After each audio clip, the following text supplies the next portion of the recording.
Hi. അപ്പൊ എന്റെ പേര് രജില. ഞാന് എന്താ പറയാ, എന്റെ മനസ്സിൽ ചെറുപ്പത്തിലെ ഒരു വലിയ ആഗ്രഹം ഉണ്ടായിരുന്നു, ഡാൻസ് പഠിക്കുക എന്നുള്ളത്. പക്ഷെ അന്ന് എനിക്ക് ആ ആഗ്രഹം സാധിക്കാൻ പറ്റിയില്ല. പക്ഷെ അന്നത്തെ ആ ആഗ്രഹം ഞാൻ എന്റെ മനസ്സിൽ ഇങ്ങനെ കൊണ്ടു നടന്നു. പക്ഷെ ഇന്ന് ഞാൻ ഇപ്പം എന്താ പറയാ, ഞാനൊരു ഡാൻസ് വിദ്യാർത്ഥിനിയായിരിക്കുകയാണ്. അപ്പോ എന്നാ ഞാന് എന്റെ ഈ ഒരു ആഗ്രഹം ഞാൻ എന്റെ വീട്ടിൽ പറഞ്ഞപ്പോ എനിക്ക് എല്ലാരും, എന്റെ ഫാമിലി മൊത്തം എനിക്കൊരു സപ്പോർട്ട് തന്ന്. പഠിച്ചോ, പഠിക്കണ്ട എന്നൊന്നും ആരും പറഞ്ഞില്ല.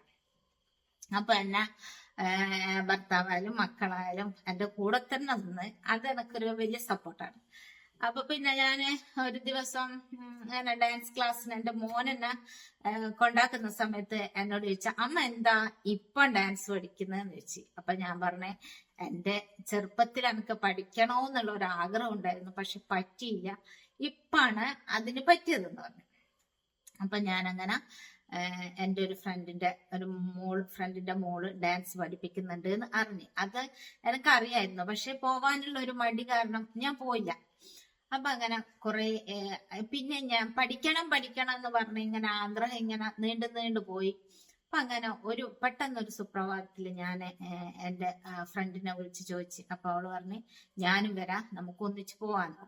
അങ്ങനെ ഞാൻ ആദ്യമായിട്ട് ഡാൻസ് പഠിക്കാനായിട്ട് മന്ത്ര ഡാൻസ് സ്കൂളിലേക്ക് പോയി.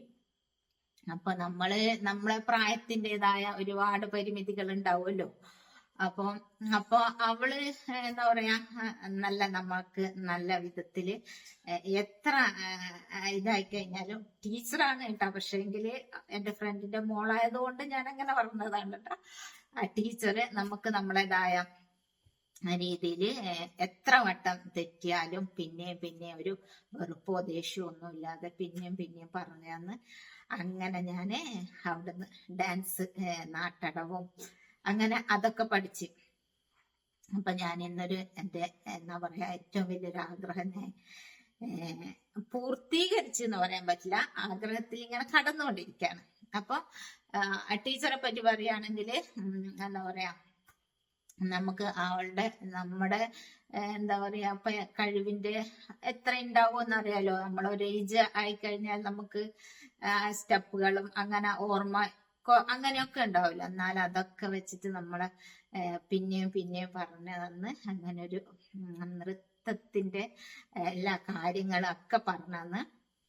അങ്ങനെ ഇപ്പൊ ഞാൻ അവിടെ ഒരു വിദ്യാർത്ഥിനിയാണ്. പിന്നെ ഡാൻസ് ക്ലാസ്സിന് പോകാൻ തുടങ്ങിയതോടുകൂടി മനസ്സിന്റെ എന്താ പറയാ, ഒരു സന്തോഷവും പിന്നെ ഒരു ചെറുപ്പമായതുപോലെ തോന്നി. പിന്നെ ശാരീരികമായ വിഷമതകളും എല്ലാം എന്താ പറയാ, സന്തോഷം കൊണ്ട് എനിക്ക് എന്താ പറയാ, സങ്കടം അങ്ങനെയുള്ള ഒരു അവസ്ഥയാണ്. അപ്പൊ ഞാന് സ്കൂൾ ടീച്ചറായാലും സ്കൂളായാലും അപ്പം ഒരുപാട് ഇഷ്ടത്തോടു കൂടി ഞാനിപ്പോ സ്കൂളിലേക്ക് പോകുന്നുണ്ട്. അപ്പൊ ബൈ.